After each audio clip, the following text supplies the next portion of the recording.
Donc encore merci. Et donc pour lancer notre matinée, j'ai le plaisir d'accueillir au pupitre Corinne Lepage, qui est la marraine de la gîte. Vous pouvez l'applaudir parce que elle, elle est marraine de l'Alliance Green IT depuis très longtemps.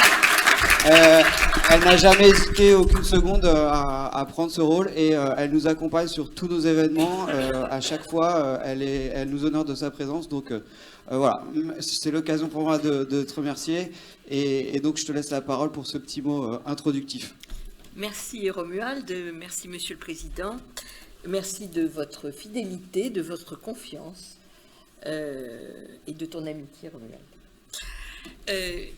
Je ne suis pas une spécialiste, je suis une spécialiste de pas grand-chose en dehors du droit et encore d'une petite partie du droit, mais je m'intéresse beaucoup à votre sujet.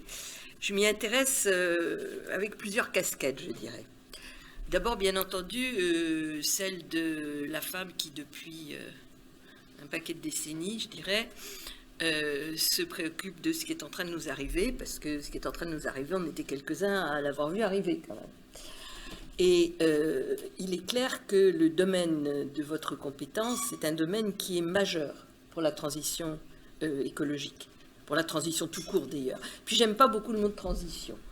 Je pense que c'est un mot impropre. Une transition, c'est le passage d'un état à un autre, qui signifie que l'on connaît le point de départ, ça on le connaît, mais qu'on connaît le point d'arrivée, ça on ne connaît pas. On sait où on voudrait aller, mais rien n'est moins sûr. Et d'autre part, une transition donne l'impression du temps, de la durée, de la capacité d'agir sur le long terme. Or, on n'a pas le temps. Donc, je pense que le mot transition n'est pas bon. Je dirais plutôt qu'on est dans une grande transformation. Parce que c'est bien de cela dont il s'agit et tous les domaines sont concernés. Or, votre domaine est, je dirais, au cœur de tout. La réflexion que vous menez, que Romuald et ses équipes et vous-même tous dans cette salle menez, c'est une réflexion autour de la sobriété numérique. Comment est-ce qu'on peut être moins impactant? Comment est-ce que nous tous, parce qu'il y a vous ce que vous faites, mais il y a ce que nous, consommateurs de vos produits, de vos logiciels, de vos ordinateurs, de vos systèmes, pouvons faire. Donc nous devons être des apprenants. Et pour être des apprenants, encore faut-il que vous nous appreniez. Ce qui signifie que là, il y a un énorme travail à faire, d'abord de connaissance, parce que tout le monde ne se pose pas la question, quand il fait du streaming dans un train, de savoir ce que ça coûte, en termes de CO2, j'entends. Donc, il y a un gros travail autour de la sobriété. Mais pas que. Mais pas que, parce que votre secteur est un acteur majeur de cette grande transformation.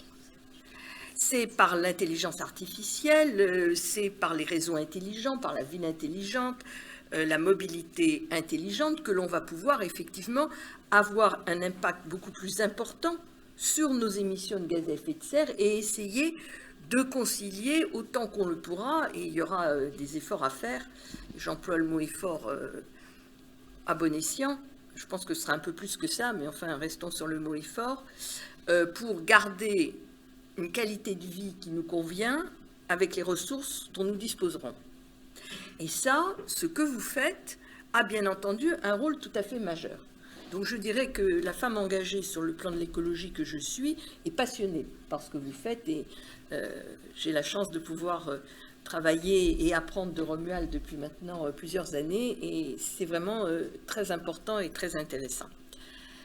Le deuxième volet, je dirais, c'est plus sur l'aspect citoyen et politique. Le secteur dans lequel vous travaillez est un secteur clé en termes de sécurité, en termes d'indépendance, de souveraineté, je dirais nationale et européenne, parce qu'à mon sens, c'est quand même à l'échelle européenne qu'il faut penser.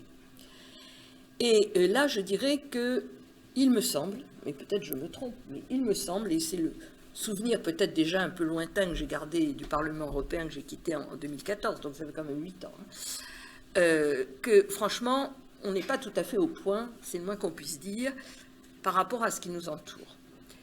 Or, on parle beaucoup d'autonomie énergétique, pour ne pas dire souveraineté énergétique, d'autonomie alimentaire, pour ne pas dire souveraineté alimentaire. On reparle d'industrie, et à bon escient, de souveraineté industrielle, parce que quand on s'est rendu compte qu'on n'était plus fichu capable de fabriquer des cachets d'aspirine en France, on s'est dit, et en Europe, on s'est dit qu'il y avait quand même un problème quelque part. Bon, et je ne parle pas des masques et de tout le tintouin. Je pense qu'il faut qu'on installe dans l'esprit des gens l'importance de la souveraineté et de l'autonomie dans le domaine digital. C'est aussi important que le reste. Et c'est un effort que, à la fois, je dirais, conceptuel et peut-être une petite révolution à accomplir. Pourquoi ? Parce que Internet, le digital, ça apparaît comme étant le domaine de la connexion absolue, de la liberté absolue, de pouvoir communiquer avec qui on veut, quand on veut, comme on veut. Et je ne parle pas du rôle que tout cela joue sur les jeunes générations, et notamment la génération Z. À cet égard, je me permets d'attirer votre attention, je ne sais pas si certains l'ont déjà lu, sur le dernier bouquin de Jeremy Rifkin.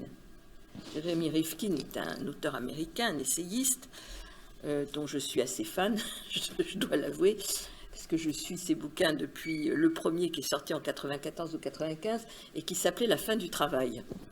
Voilà. Donc il a écrit sur vos sujets. Il a écrit sur vos sujets le siècle biotech, qui a dû sortir vers 2000 quelque chose, début des années 2000, l'âge de l'accès, qui était toute la réflexion sur la substitution de l'usage à la propriété. C'est quelqu'un qui a toujours eu 10 ou 15 ans d'avance sur tous les autres. Et là, donc, il vient de sortir un bouquin qui s'appelle L'âge de la résilience, qui est très savant, une partie qui est très savante, pour moi qui n'ai jamais rien compris à la physique et à la chimie. Mais il dit quelque chose sur la liberté et la conception qu'ont la liberté les gens de ma génération et celle de la génération Z. Et je me permets de vous le livrer parce que moi, ça m'a fait beaucoup réfléchir. Il dit, dans les générations passées, la mienne, la liberté, c'était le droit à la vie privée, le droit de s'isoler, le droit de dire « je veux pas que vous me suiviez, je veux pas que vous me surveilliez, je veux pas que vous ayez un accès permanent à ma vie, à mon travail, etc. etc. » Et la liberté, c'était ça. Et enfin, ce qui me concerne, c'est toujours ça.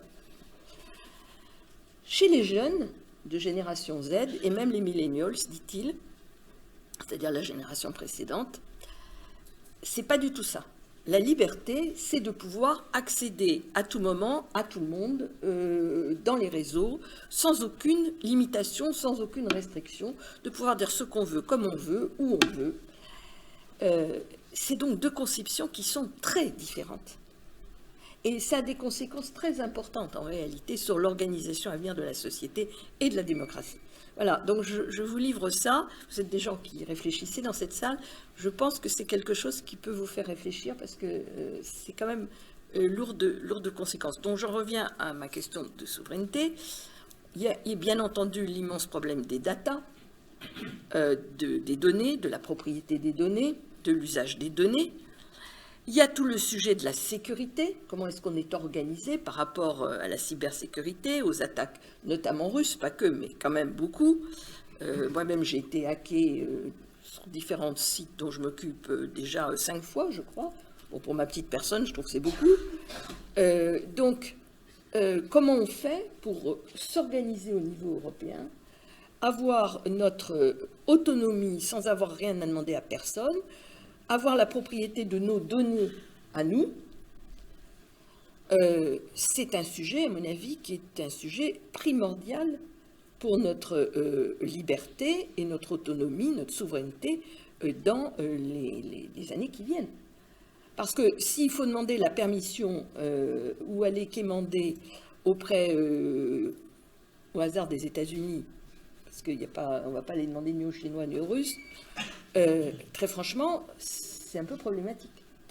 Voilà, donc je crois que ce sujet-là est un sujet sur lequel je sais que vous y réfléchissez les uns et les autres, mais je pense que c'est un vrai sujet pour l'opinion publique. Je terminerai en disant que on est dans une société de grande incertitude. Je dirais que le moral est plutôt en berne, chez tout le monde. Parce que c'est vrai que ce soit au niveau international, européen ou national, il n'y a quand même pas beaucoup d'occasions de se réjouir. Mis à part la révolte des femmes en Iran, je ne vois pas beaucoup d'occasions de dire « chouette, ça va dans le bon sens ».